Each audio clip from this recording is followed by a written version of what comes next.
क्या हाल है दोस्तों। आज हम कक्षा 10 का जो हमारा लेसन नंबर 4 है यानी कि द्विघात समीकरण इस चैप्टर को कराएंगे। बोर्ड एग्जाम में इस चैप्टर से ज्यादा पूछा जाता है, तो देरी ना करते हुए स्टार्ट करते हैं क्योंकि इस वाले चैप्टर में बहुत सारी ऐसी चीजें हैं। मैंने यहाँ पे फॉर्मूले लिखे हुए हैं, इसमें बहुत सारी ऐसी चीजें जो मुझे बताने की है। ठीक है दोस्तों, तो सबसे पहले स्टार्ट करते हैं यहाँ पे इसके फॉर्मूले से, फिर उसके बाद एक्सरसाइज लेंगे 4.1, 4.2, 4.3। इसमें से बहुत सारी एक्सरसाइज यहाँ पे काट दी भी गई है, तो जो जो इंपॉर्टेंट चीज यहाँ पे दे रखी है उसके बारे में यहाँ बताऊंगा। ठीक है दोस्तों, तो देरी ना करते हुए स्टार्ट करते हैं। आप मुझे जानते हैं, मेरा नाम है साकिब, आप देख रहे हैं मेरा चैनल साकिब वाला मैथ। चलिए शुरू करते हैं। तो सबसे पहले हमारे पास क्वेश्चन है। क्वेश्चन क्या है, मतलब हमारे फॉर्मूले हैं, इन फॉर्मूलों पे ही आधारित सारे क्वेश्चन होंगे, तो आपको अच्छी तरह ये याद होना चाहिए। द्विघात समीकरण लेसन नंबर 4 है हमारे पास। द्विघात समीकरण कैसी होती है आपको पता होना चाहिए। ax square plus bx plus c बराबर 0, जिसपे दो घात होती है वो द्विघात समीकरण कहलाती है। और यहाँ पर देखिए इसमें दे रखा है एक्स स्क्वायर का जो गुणांक है वो a है, आपको गुणांक के बारे में पता होना चाहिए। x का गुणांक क्या है b है, और c ये हमारा अचर पद है। c क्या है हमारा अचर पद, तो आपको ये पता होना चाहिए द्विघात समीकरण ax square plus bx plus c बराबर क्या होगी 0। जिस समीकरण पे घात 2 होती है वो द्विघात समीकरण कहलाती है। ठीक है दोस्तों, ये बात ध्यान रखिएगा। द्विघात समीकरण द्वारा द्विघाती सूत्र जिसे बोलते हैं, द्विघात समीकरण द्वारा द्विघाती सूत्र होता है जिसे हम क्या कह सकते हैं, श्रीधराचार्य नियम भी कहते हैं। श्रीधराचार्य नियम, इसको हम क्या कहते हैं, श्रीधराचार्य नियम भी कहते हैं इस वाले सूत्र को। और इसे क्या कह सकते हैं, द्विघाती सूत्र। x बराबर माइनस बी, यहाँ पे माइनस बी है, plus minus under root B square minus 4ac upon में 2a। ये सूत्र हम कब लगाते हैं, जब किसी समीकरण के द्विघात समीकरण के गुणनखंड नहीं होते या फिर द्विघात समीकरण बहुत बड़ी होती है, तब हम इसको लगाने का प्रयोग करते हैं। और इससे हम आप डायरेक्ट भी इसके फैक्टर कर सकते हैं, उससे भी आंसर आपका सही आएगा। इसके हम कह सकते हैं मूल, ये कह सकते हैं शून्य, या कह सकते हैं एक्स का मान। तो सारे वैल्यू जो है बिल्कुल सेम आएगी। आप चाहे तो कोई भी तरीके से इसको कर सकते हैं, डायरेक्ट भी कर सकते हैं और फैक्टर से भी कर सकते हैं। ठीक है, तो इसे हम क्या कह सकते हैं, श्रीधराचार्य नियम कहते हैं या द्विघाती सूत्र कहते हैं। तो सूत्र हमारा ये होता है एक्स बराबर इतना।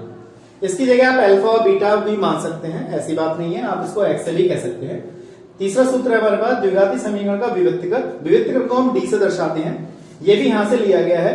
तो डी बराबर बी स्क्वायर माइनस 4ac विविक्तकर का सूत्र है। विविक्तकर से अभी जो 2024 में जो पेपर हुआ था उसमें इसके यहाँ पे 2 क्वेश्चन पूछे गए थे विविक्तकर पर आधारित। तो आप लगा लीजिए कि कितने यहाँ पे 2 क्वेश्चन 2 नंबर में पूछना है, तो यानी कि छोटे छोटे क्वेश्चन है, आपके 2 नंबर वैसे ही आपको मिलना है। बहुत अच्छी तरीके से आपको तैयारी करनी पड़ेगी। ठीक है, इसके बाद क्या है, चौथा फॉर्मूला है, यदि द्विघात समीकरण ax square plus bx plus c बराबर 0 के शून्यांक अल्फा और बीटा हो। ठीक है, ये वाले सूत्र जो है आपके लेसन नंबर 2 में भी है और लेसन नंबर 4 में भी है। ठीक है, तो मूलों का योगफल, अगर द्विघात समीकरण है तो मूलों का योगफल अल्फा प्लस बीटा बराबर माइनस का b अपॉन a। ठीक है दोस्तों, माइनस का b अपॉन a होगा। b का मतलब है x का गुणांक और a का मतलब है x स्क्वायर का गुणांक। ये बात ध्यान रखिएगा, ये x स्क्वायर का गुणांक यहाँ पे ये आया और b का यहाँ पे x का गुणांक क्या है हमारा, यहाँ पे b है। ये बात ध्यान रखनी है। उसके बाद हमारे पास है मूलों का गुणनफल अल्फा इंटू बीटा बराबर c अपॉन a।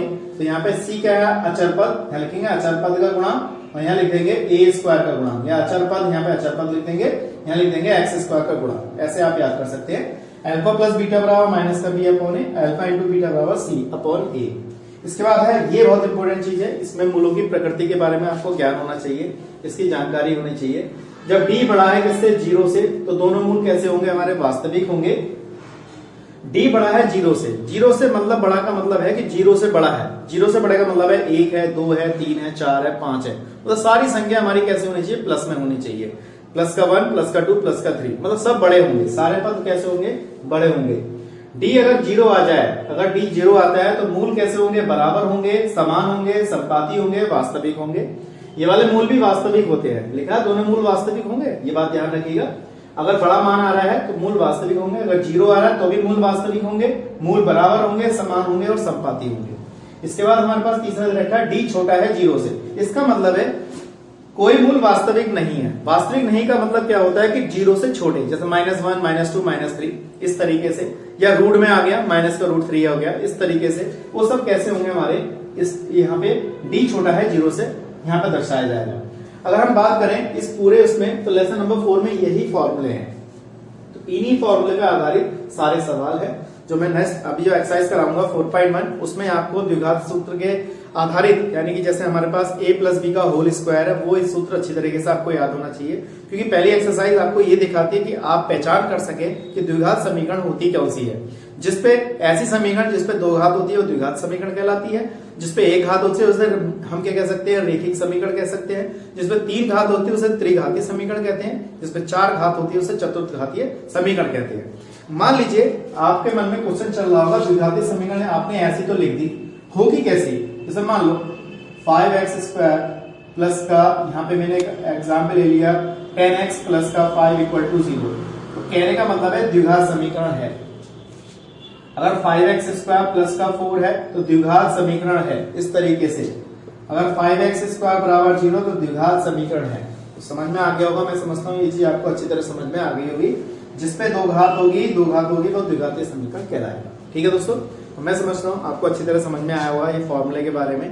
तो अभी जो अगली वीडियो लेके आएंगे उसमें हम 4.1 एक्सरसाइज कराएंगे, उसमें सारी एक्सरसाइज है, उसमें आपको हमें ये बताना है कि द्विघातीय पहचान करनी है कि द्विघात समीकरण किस तरीके से कैसे होती है। तो उसके लिए आपको क्या करना पड़ेगा, a माइनस बी का whole square, a plus B का whole square, a plus B का whole cube, a minus B का whole cube, a cube minus B cube का सूत्र, a cube plus B cube का सूत्र, a plus B plus C का whole square. ये कक्षा 8 के फॉर्मूले आपको अच्छी तरह से याद होने चाहिए। ठीक है, तो आज के लिए इतना ही। नेक्स्ट वीडियो में मिलेंगे ऐसे ही इंटरेस्टिंग वीडियो, ऐसे ही इंटरेस्टिंग क्वेश्चनों के साथ। आज के लिए इतना ही दोस्तों। जय हिंद, जय भारत।